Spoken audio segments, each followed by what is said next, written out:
The Rise of Skywalker is set to introduce a total of 8 new characters or more in this story, and I gotta say, one of the new characters that I personally am really looking forward to is of course the brand new villain/foe that is dubbed as the Dark Acolyte in Episode 9. This is Mike Zero. If you guys are new to the channel, do make sure to subscribe to see future Star Wars content. Now, that is of course one of the big concerns for this movie is of course whether or not the new characters in this movie will take away a lot of the screen time of the other characters like Luke, Kylo Ren, Rey, Lando, Leia, Chewbacca, you name it. Now, to me, honestly, I don't think it's going to be a problem because we do know that a majority of these new characters will in fact be associated with the legacy characters and the sequel trilogy characters already, so that's a good thing right there. However, the one character that I really do want to get on is of course the new villain in Episode 9. Now, these past couple of weeks or so, we've been learning a whole lot more about this film, and when it all comes down to one of the concept art descriptions, this is where things begin to get very exciting for this movie.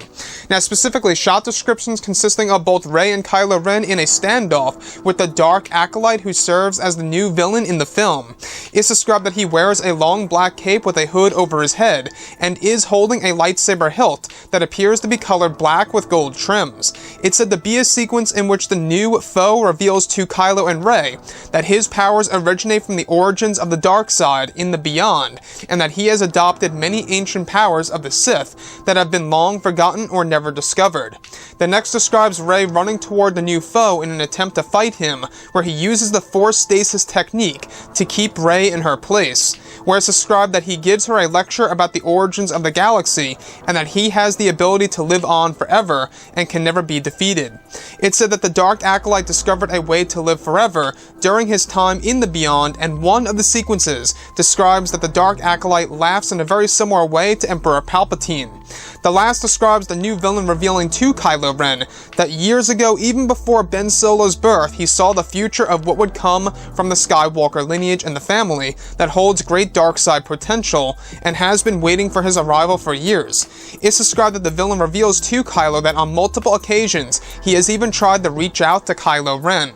So I want to go over a couple of parts about this, obviously, because a lot of people are trying to figure out exactly what's going on with the Dark Acolyte and exactly what is his place in the story.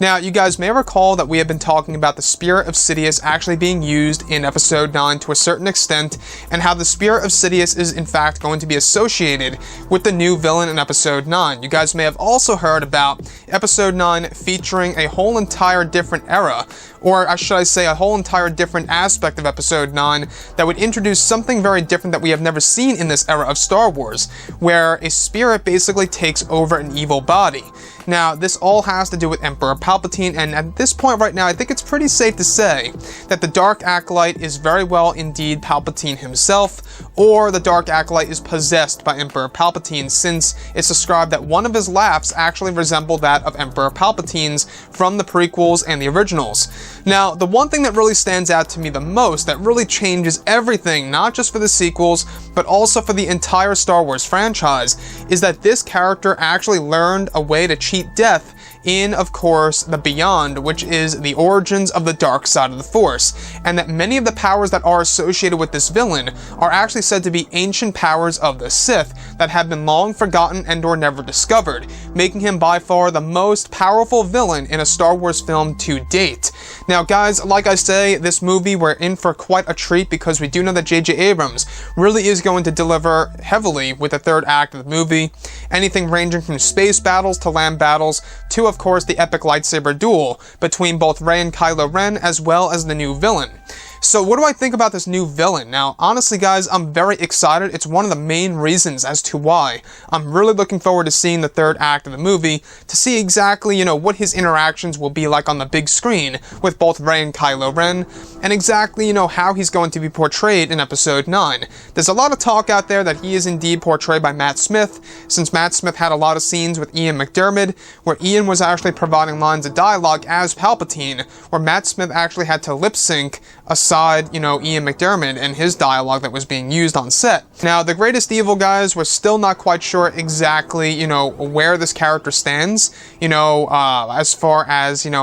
how he compares to other villains as far as, you know, how he's going to act on the big screen portrayed by whatever actor it is, most likely Matt Smith, since he is listed on the international Star Wars websites. Even though Matt Smith denies his involvement with this movie, you can't deny that anything related to the international StarWars.com websites, that is accurate, you know. They've done this for past Star Wars movies with Benicio del Toro and other character actors out there, and it turned out to be real. So, one thing about this, guys, I gotta say, you know, exploring the origins of the dark side through this character, and the other piece that really does stand out to me the most, that really does make it very creepy, is that there is one section in which this new villain reveals to Kylo Ren that he has been waiting for his arrival for years, and even has tried to reach out to him on multiple occasions, and has seen the future of the Skywalker bloodline before his birth. Now, that to me, guys, I don't know about you, but it sounds like Palpatine in my book. Anyways, guys, drop a comment below. Let me know what you think about all of this in the comments. And if you guys did enjoy the content for today, do make sure to drop a thumbs up on this video to support the channel. I thank you all so very much for the kind support, and I'll catch you guys next time.